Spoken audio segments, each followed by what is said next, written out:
My name is Bill Haley for Haley 2024, The Movement's Government Reform Ideas. This video is on competitive school boards, but this video is specifically on creating great educational content.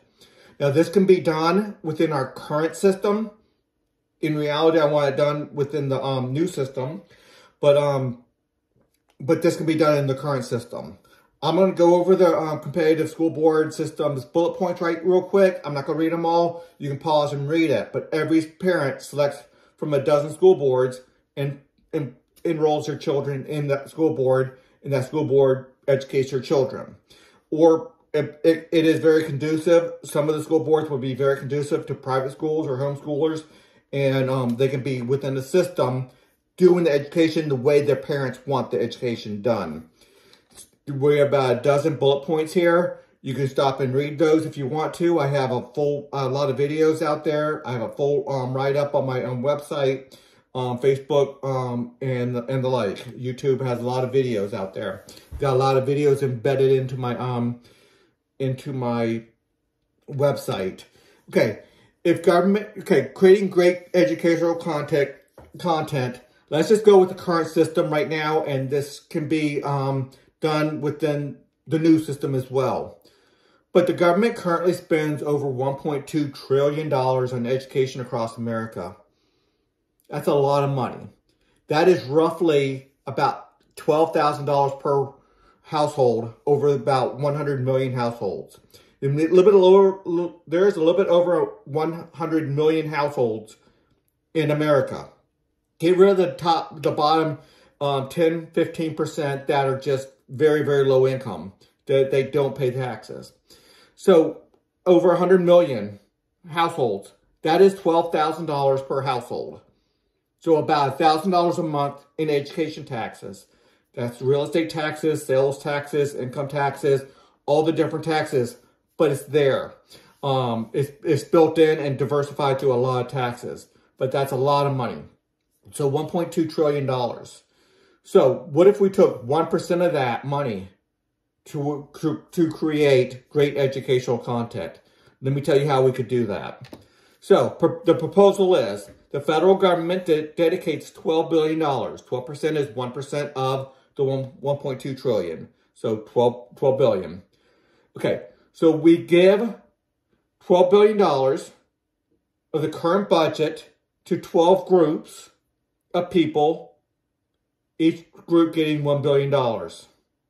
Every American would join a group called, whatever the name wants to be, Federal School Board. So you pick your school board. There'd be about one dozen of them, each with a different educational philosophy. So Christians might get together and create a good academic education board. The Jewish population might create one. The Muslim population might create one. Protestants might create one. Catholics might create one. A lot of different groups might. Totally secular groups will. So there would be a lot of different groups. Whether you're more of the Conservative Heritage Foundation, the Liberal Brookings Institute organizations, and a lot in between. The Republican Party, the Democrat Party. You get 12 different major groups. Every parent puts their weight, every household, every parent puts their weight behind one of these groups. Okay, so that's how you create the 12 groups. The 12 groups with the highest amount of population. And then the other groups with lower, that does not make the cut, all those people join in one of the 12. Okay, I would prefer, instead of just regular taxes, I would prefer by law that every household pay a federal school board $10 a month, and that will be the equivalent of that $12 billion altogether. So every household pays their school board that $10 a month, and that would be the equivalent. And that would give you that $12 billion. 100 million households times $10 will give you $10 per month, $120 a year, times 100 million households, gives you that $12 billion. I did the math, it's there. And the tax rate's reduced to match. So if we're going to require everybody to pay $10, just have that tax deducted. Tax exempted, or whatever you want to call it, deducted. Credits, however you want to do it. I'm against credits, exemptions, and deductions as a norm, but for this purpose, it's worth it.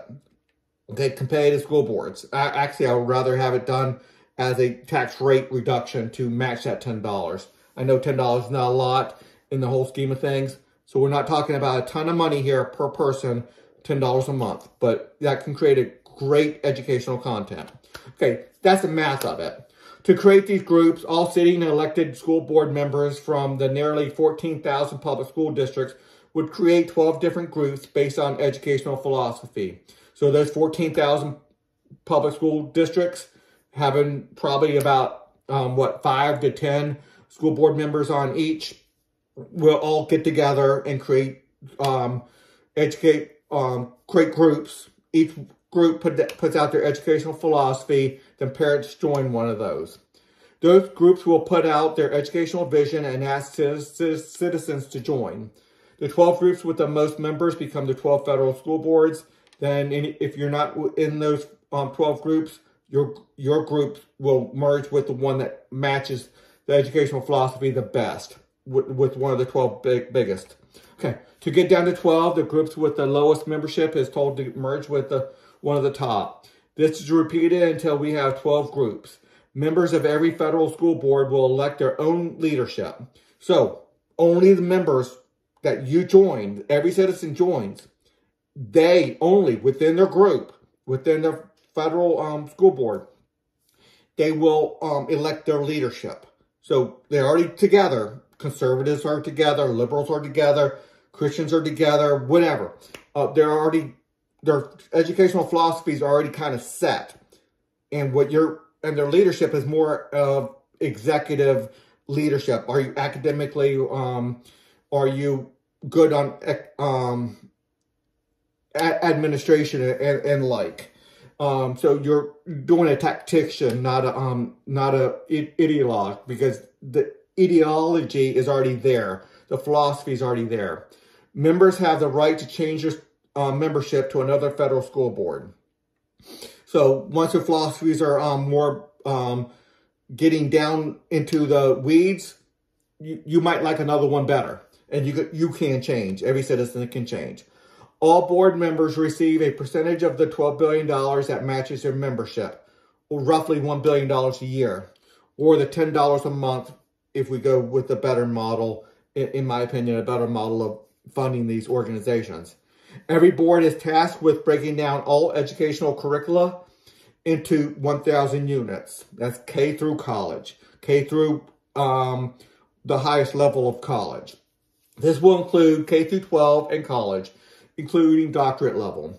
Different boards are free to break it down differently. So we don't have to break it, each one doesn't have to break it down the same. So we're going to have different ways of breaking it down.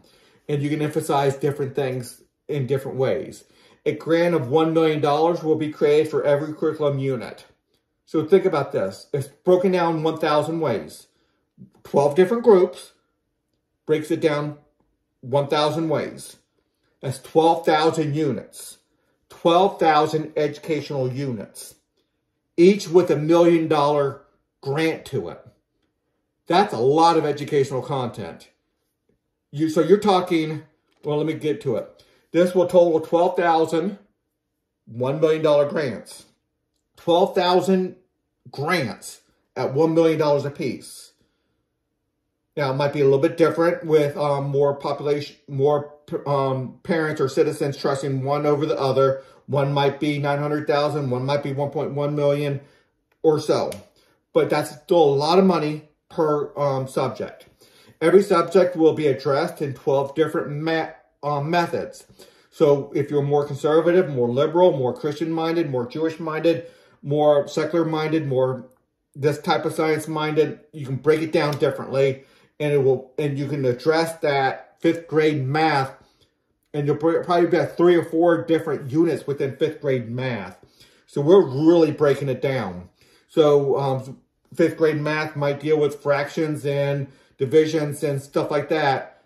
You break it down, that curriculum, for what you need to know for 5th grade math, it might be broken down to 3 or 4 different divisions. So you have a concentration, $1 million per grant. to create that good educational content. So 1,000 different units means about 50 per grade level. So maybe 600 K through 12, right? 50 per grade level. Then 400 different units in college. Might be broken down a little bit differently. You might go more into college, 600 into college and 400 into whatever. But 50 per grade level is still a lot. That's 5 per grade level. Or no, 50 per grade level in K through 12. At 50 units, that's a lot of breakdown per grade level. This means 5th grade math will likely be broken down into about 6 units. So, yeah, you're dealing with just the fractions for 5th grade. And then, if you break it down decently, that 4th and 5th grade might be joining together with $2 million in just that fractions, or just that multiplication, or just that whatever, dealing with geometry or whatever. So there's going to be a lot of money per unit. And then you got 12 per just that fractions, different ways of doing it. So you're creating 12 different methods, 12 different procedures, 12 different ways of addressing each subject. While all content is required to be mainstream academic, history, economics, and other controversial issues will be addressed in the educational philosophy chosen by each of the dozen federal school boards. I'm sorry. While one federal school board is required to stay secular, other school boards may teach mainstream academics within a religious environment or atmosphere. So, yeah, it's going to be academics, but we're not going to stop somebody from trying to do a book report on books of the Bible, or bringing in some concepts of the Bible into the academics. But it still has to be academic in nature. We're not talking about strictly religious teaching here. That is being done as in the background, as an atmosphere. $1 million per unit grant will be expected to completely cover their assigned curriculum. So 5th grade fractions, it can be down to that level. So $1 million grant. So now we've got 12 different ways of addressing 5th grade fractions, or verbs and sentence structure. That might be one thing in English. Well, you got that 4th grade, 5th grade, 6th grade, 7th grade. Each one of those will have a different $1 million grant to it. And they might join together to some degree to stair step up in a consistent manner as the children get more learned and more years on them. Okay, so we have a lot of content here. So $1 million is enough to completely cover the assigned curriculum. There should be a dozen 1-hour videos for just that 5th grade fractions, that sentence structure. Now, when I say a dozen 1-hour lessons, also over 100 20-minute lessons and several hundred 5-minute or less videos addressing each point. So really breaking it down. Now, it's going to be more than just videos. Don't get me wrong. It will put out textbooks and hundreds of worksheets. And all of these, I'll say it in a few minutes, but I'm going to say it right now again. Each one of these will be totally open to every American, period. Totally non-copyrighted, or copyrighted as American, that any American can use and make copies of, and make textbooks with this material in there without having prior approval and all that stuff. It is free. It is free for anybody any American to use. They will put out textbooks, not just your school board, the one that you chose. You're allowed to go through all of them. All 12,000 units you're allowed to access. So they are putting it out on the videos, textbooks, worksheets, An excellent computer program. A lot of them will be working on computer programs that are very targeted to and integrated into how a child learns. And they will have their full curriculum. Are you covered? Are you checking off the different lessons? And going back and making sure a month later that you still understand some of this. An excellent computer program dealing with the lessons targeted at every desktop, laptop, tablet, smartphone, among other platforms. And as new platforms come out, this will be an ongoing thing. So this money will continue on, not just a one-year thing. The one-year thing will give us a really good base of good content. But then we're going to keep on going, and I'll tell you about that in a second. Each team should have a computer so $1 million. Each team should have a computer graphic designer, a lecturer, computer programmer, and related positions. $1 million is enough for a leader at $200,000, 3 people at $100,000, 5 people at $50,000, and a $250,000 budget for rent, computers, video equipment, and other necessities. So that's a lot of money to create just 5th grade fractions. Really, really good content on that. Many units will likely share people, space, and equipment. So different grants will share some computer people or some lecturers or whatever. So you can have a consistency across a student's learning going up from 4th grade to 5th grade to 6th grade. And then maybe you graduate to another set of people. And obviously equipment, video equipment and stuff, they'll be able to share some of that within the same grant, same school boards, or if they want to, cooperate with others. Okay, while 1 year is enough to get the job done, and that's going to get a really good base of content, the budget will last 3 years, the same budget for $12 billion, with the second year to promote your lessons and assess how the unit is doing in the schools. So the second year is at least half the money, half the $12 billion, half of your $1 million grant, so $500,000. Half of that is assessing how it's being used, assessing who's using it, how it's being used, how it's doing. And that's going to be an ongoing thing, is assessing how it's done and promoting your lessons, promoting people, promoting how it should be done. Some people might be using it ineffectively or unproductively. So that's going to be there. The third year's budget is to reduce some lessons and adapt computer programs. So after learning, you might have to redo some of it. Then after 3 years, my projection is cut that in half, go to $6 billion or $500,000 per unit, or still we're talking $1 billion, $500 million per federal government thing.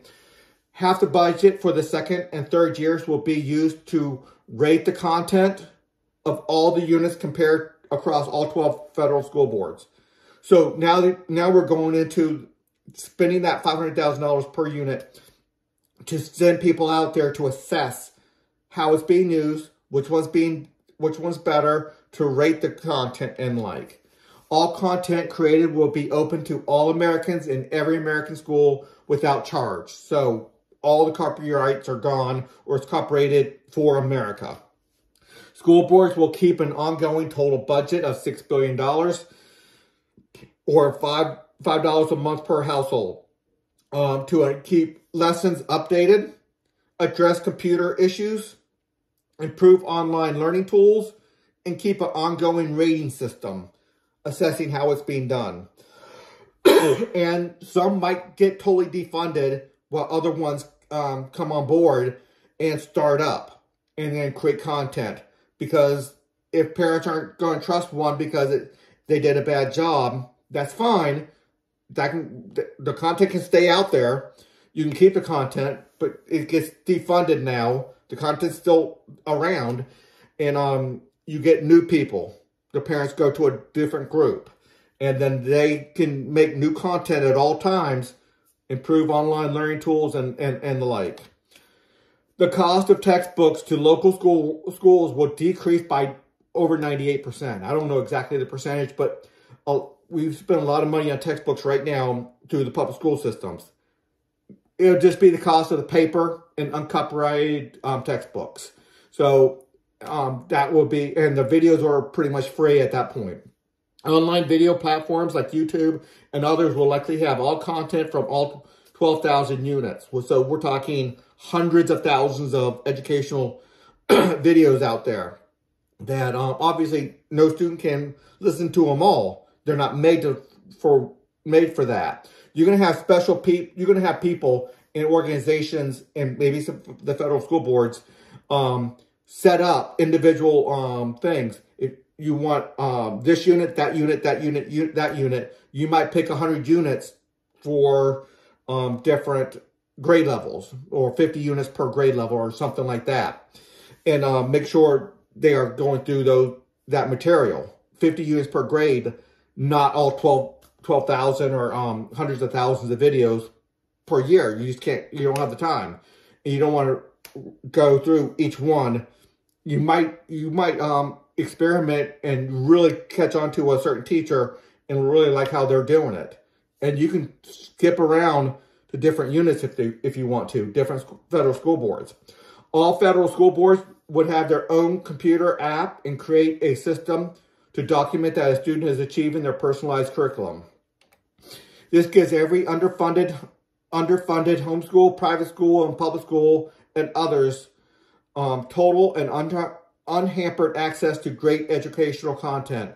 So let's say you don't have any school whatsoever. Your parents aren't doing a great job homeschooling. You yourself, and in your 20s and 30s, you can go back to school through this educational content and get really good education. There's a lot of colleges out there do what they call MOOCs, massive online, I forget exactly the term, massive online educational classes, whatever. I don't know exactly what it stands for. It's on my website. I have it. But it's called MOOCs. And it is college level classes taught for free online. So this is already out there to some degree. But I want everything to be uncopyrighted for anybody to have access to it at their will. Okay, will this put curriculum makers out of business? No, the curriculum makers will just be within these grant-making organizations by and large.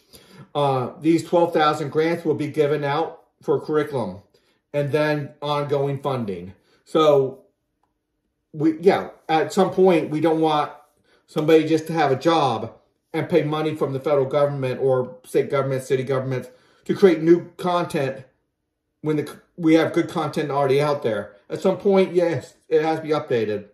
But we don't want them to change the curriculum around just a little bit, just so they can have a lot of extra funding going to their organization, their business. Curriculum makers will not have monopolies called school districts, which we currently have right now. We have monopolies called school districts that have 85 to 90% of the students in there. And they have a monopoly on what curriculum they're going to buy. And everybody in that city, at least 85 to 90% in the public school system, has to go with that monopoly. So, they get to sell their product for the bulk of the students. In the new system, we get individualized curriculum, or if you want to go through the same class, if everybody's doing well with a certain teacher and certain units, we can do that without a problem. Okay, that's it for that. If you want to know the structure this will be created within, here's part of the structure. You would have to go on my website to really read everything and understand the full structure. We do have a hierarchy, but the hierarchy is bottom has the most power. The top of the units are just making sure the bottoms are not oppressing each other, having negative externalities to each other, actually accomplishing what they're supposed to be doing, academically educating students, not how they're academically educating students, not what they're learning, but that they are learning academics, reading, writing, arithmetic, and the like. Okay, here's more of the structure. And again, I'm not going to read it all over. There's a full structure for this, and more of a structure with some hierarchies. Okay, everything can be seen at Haley2024.org. Most of my videos are all my videos are on YouTube. Many of my videos are embedded within my website through YouTube, and then other platforms, Facebook and the like. Until the next video.